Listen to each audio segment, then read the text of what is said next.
Good morning, financial professionals. I'm Bill Anderson, wealth strategist with E4 Insurance Services, welcoming you to the Brew, building relationships every week. This week, we have kind of a hybrid version of the Brew because our guest was not available today. We actually recorded this. So thanks for tuning in today. For those of you joining the Brew for the first time, welcome. We'd like to start the Brewcast by celebrating today's national days. Did you know it's Chinese New Year? Did you also know it's National Puzzle Day as well as National Corn Chip Day? I usually have some sort of corny saying, but I can't put those all together.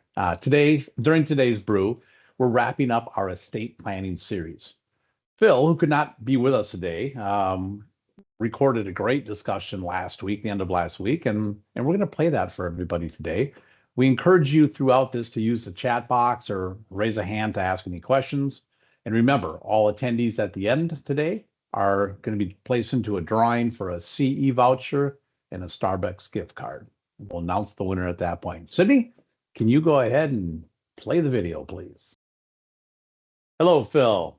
Hey, good morning. I've had the pleasure of hosting this E4 vlog we call the Brew for the last month on estate planning. hmm We've had an estate planning attorney, a CPA from Minnesota who also specializes on the estate tax planning side of things.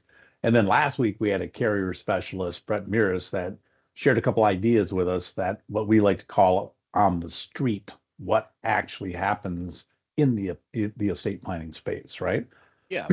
I know that you're the national sales manager and partner of the 15th largest IMO in the country. I'm sorry, 15th largest producing IMO in the largest NMO in the country. hmm What does that mean? We never brag on ourselves, but we're big, we're bad, Yeah. yet we're small and unique and quick moving because we're not a big corporation, right? So, Right. in your role, you really see what's happening business wise out in the marketplace across the nation. hmm Last week, Brett talked about the IRA Max. We got a couple comments at the end of it about premium finance, but what are you seeing out there, Phil? A lot. You talk about what does that mean being, 15th largest and growing. Our logo is green, and like I say, we are green and growing. Um, what it means is we're getting to the point where we're large enough to matter. So when it comes to the carrier partners that we have, they know who we are. We've got a great relationship with them, but we're small enough to care. So, we don't have a 1-800 number. You have our cell phone numbers. We know, with the kids had a soccer match last weekend, and it's kind of that sweet spot that we like to stay at. Where are things going in the industry? Broader perspective is everything just getting bigger, right? I mean, you have a couple major players. They've continued to gobble up stuff, and that's great. That we benefit from that just as they do. But then we've got a bunch of us that are, as Dan and Brendan like to say, we're fiercely independent.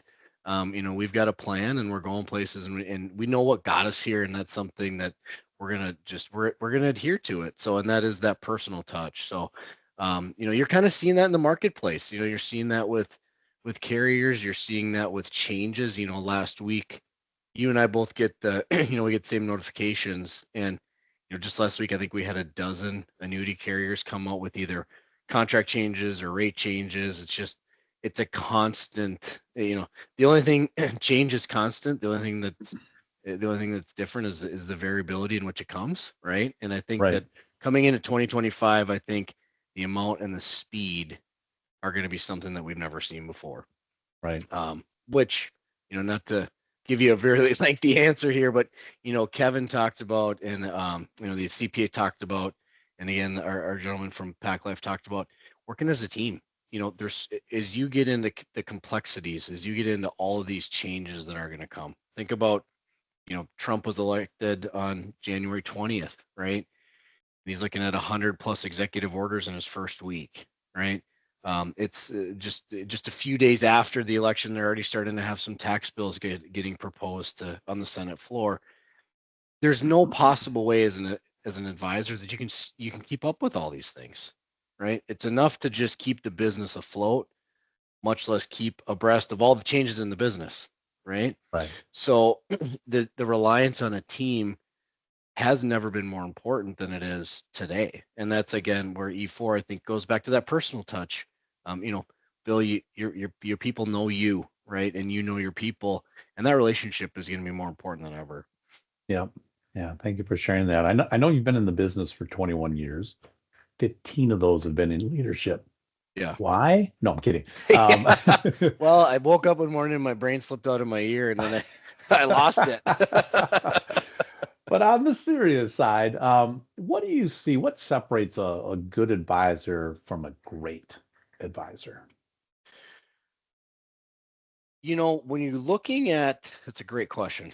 A good advisor is somebody that takes the time to make sure they're always doing what's in the best interest of the client. A good advisor is somebody that returns phone calls. A good advisor is somebody that runs a business, right? Those are things that they're kind of like the price of admission, and if anybody wants to debate that, don't call your client back and see how that works out, right? So there's some basics. A great advisor has a process. A great advisor knows the details. A great advisor has something as simple as an agenda, having talking points, making sure that they're sitting down with their clients on a consistent basis. They know what, I always talk about, there's 2 times a day you get to actually think for yourself, right? That's the 5 minutes before you go fall asleep and the 5 minutes you have in the shower. Otherwise, all those, the other 23 hours and 50 minutes are comprised of everybody else's attention, right? And it's like the great advisor knows what's keeping the person up at night in those last 5 minutes and what they're thinking about in the shower. Yeah. That's the difference between a good advisor and a great advisor. And it's that's uncovered through the process. Yep. Asking the right questions. Thank you. Thank you. Yeah. It's interesting you bring up the changes and the speed of change and, using the new president as an example. I mean, have you blinked, you understand all the changes that are happening. It'll be coming out for weeks and months, right? Of the changes that have gone into play. But let's think out further. So, what's the biggest shift you've seen in the business, and what do you see as a major shift in the next 5 and say 10 years from now?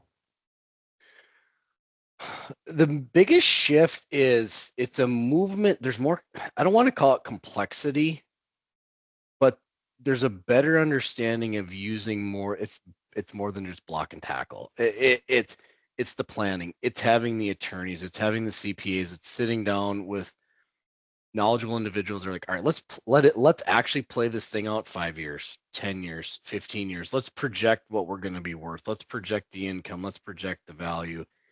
And make sure that we're taking the steps we can today to alleviate a lot of pain when those things come. So like if the business is going to be worth 20 or $30 million, we're young, healthy, and have a little bit of cash flow. Let's make sure that we're putting the insurance in place to transfer the business, right? Let's not worry about that problem when it's happening. Let's prevent that problem from ever happening. Right. That's a big shift. There was a lot of, let's fix it when it breaks. And now the pain of fixing it when it breaks has gotten to the point where like, let's prevent it from ever breaking. Right. Right. The other shift, you talk about using multiple solutions. It's more than just buying a policy. I used to talk about Ron Popeil. Remember the old infomercial guy? The rotisserie chicken, set it and forget it. I think those days are kind of gone. The set it and forget it days are gone, which is a good thing. It needs to be monitored. It needs to be maintained. It needs to be updated. Just look at if anybody tells you what's going to happen in 5 years with certainty, probably wrong, right? If anybody tells you it's going to happen in 5 days, they're probably wrong, but we can kind of guess. But, the days of just setting things up are they're, like I said, they're gone. And now it's getting into the point where let's build a flexible plan out. Let's make it tangible. Let's make it so if there is a tax law change or an estate number comes down or even gets repealed, how can we position our clients? How can we position our families to make sure that they're still going to be okay? Ultimately, we're all working really hard for the things that matter most. And not to put anybody on the back burner, but I'm going hard. I'm going to work today to work really hard for Yona and Annika. and Liz and Gabby and Lily, and that those are my daughters and stepkids. And I'm not going to work hard for the government. I'm not going to work hard for the nursing home. I know I have to pay my taxes, but I don't want to pay more than I'm supposed to. I want my money to go to my kids. Right. I know that at some point I'm probably going to need some. I got through my 20s, and I got two good decades out of that one decade that I lived. Right. At some point I'm probably going to need some help. I would rather transfer that risk to the insurance company than transfer that risk to my family. Right. So I'm going to take, those are the types of things that we weren't having those conversations 5 years ago, 10 years ago. Those are happening a lot. Right. Yep. Thank you for that. So with the launch of social media, AI, how can an advisor best position themselves to add more value from your point of view? It's AI can't look me in the eye. AI can't read the tone. AI can't, there inherently, there is no human element, right? It's artificial. Mm-hmm. They can't sit down and help. It can be utilized as a tool to make an advisor much more efficient. So you can take an endless amount of data and compile and analyze and compute at a rate which we've never seen before. So AI is a tool that we need to harness and that we need to utilize, but AI is not going to sit down at the dinner table and have that conversation. They're not going to have a cup of coffee and understand what the real hopes and dreams and fears are. But when we use it, we can be more efficient with the data that we do have. So yeah. I don't think it's something that we can ignore, but it's kind of like, do you remember the old days where it was like garbage in, garbage out? Mm-hmm. If I'm putting incomplete data into the AI, I'm going to get an incomplete output, right? We do as advisors, as people, we complete that link. So, again, it's not going to replace us, but it can sure replicate us. And there's a big difference with that. So we can become more efficient. We can see more people. We can make more recommendations. We can be, we're incorporating it into, we're about to launch an AI platform for our advisors when it comes to underwriting, right? It's going to take case management, and it's going to take 8 hours, and it's going to boil it down to 1, right?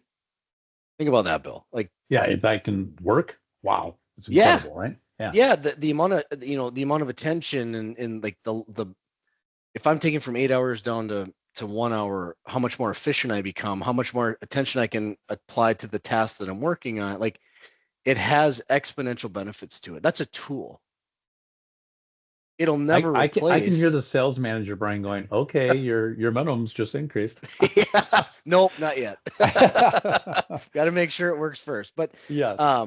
But no, I mean, you look at that as it doesn't replace what's going on with underwriting. It doesn't replace what's going on with case management. It doesn't replace what's happening with new business. But you know what? It really improves the experience of our advisors and our customers because it makes things faster.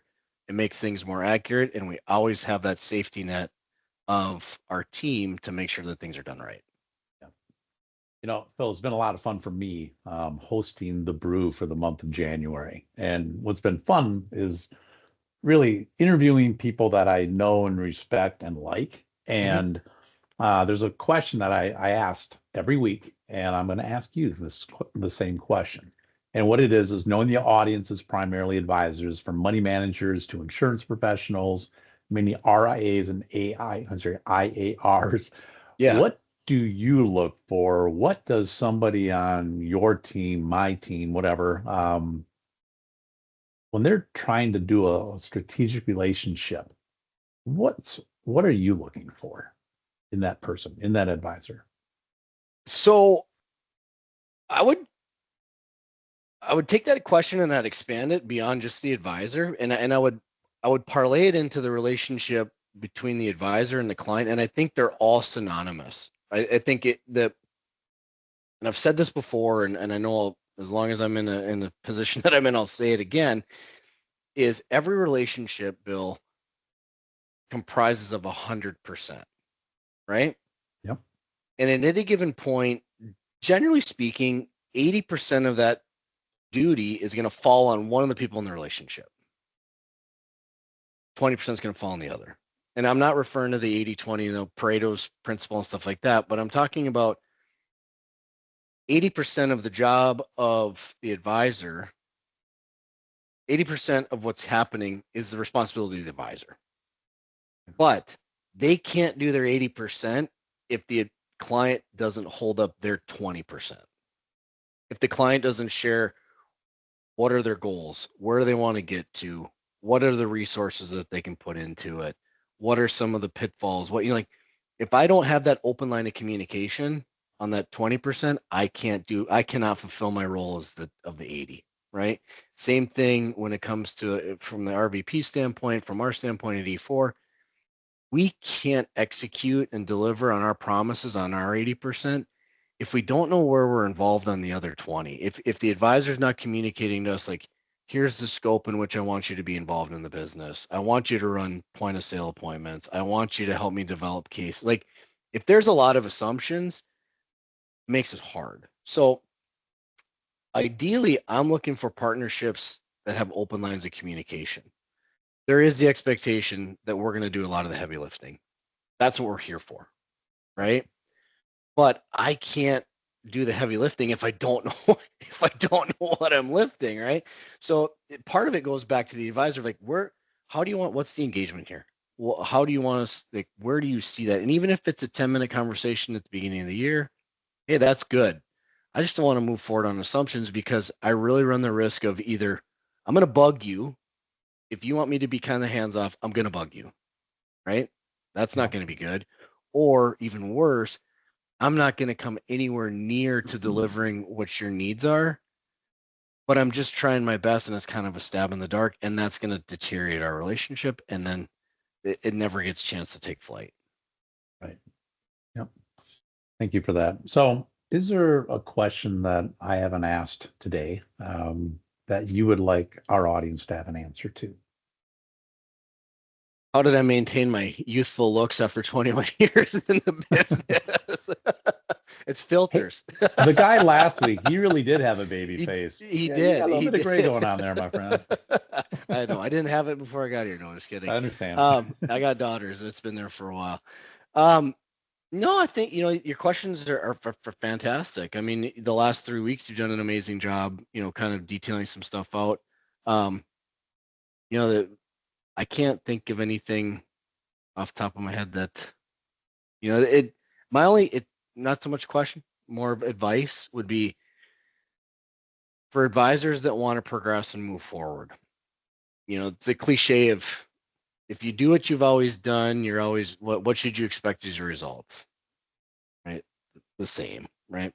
Yeah. If you're coming into the new year and you're wanting to do something different, bigger, or better, inherently you have to do something different, right? We have an unbelievable amount of demands on our time, personally, professionally. Like there's no shortage of things to do. These little guys right here, right, have these are the best tools on earth, but man, are they dangerous. I can't disconnect, right? There's no downtime. Right.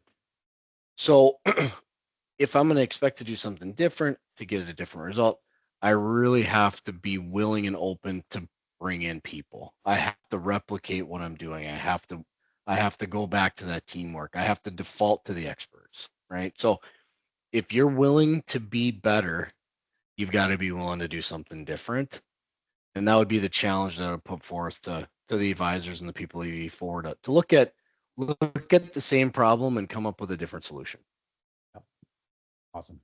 Hey, thanks for sharing your thoughts. We appreciate this. And I really hope that the snow melts in Savannah. I do too. This is not normal. Welcome to January. I tell you, real quick, anecdotally, I moved out. The best gift I ever gave him, I moved from right outside of Minneapolis down to Savannah 10 years ago. And I bought a brand new snowblower, and I gave it to my sister. I didn't know I was going to move down to Georgia, but it was the best gift I have ever given in my entire life, was giving away that snowblower. And I got down here and had the first winter, and I thought, you like to think you're pretty smart, but I voluntarily lived in the snow and cold for 34 years, and Turns out I didn't have to do that, but kids like it. It's fun. It's memorable. Yep. So, but I don't think now I wish I had that snowblower back. I understand. Yeah. That's pretty ugly. I was watching the news. Yeah. Yep. It is what it is. Hey, thank you for your time. Appreciate your thoughts on this. And what's kind of fun, you'll actually be hosting the brew next month. So chime in, everybody. And again, Phil, thanks for your time. I appreciate it.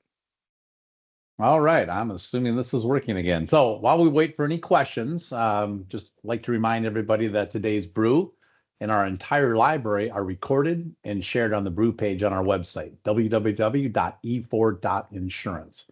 Today's recording will be posted to our brew page, added to our library, and emailed to advisors later.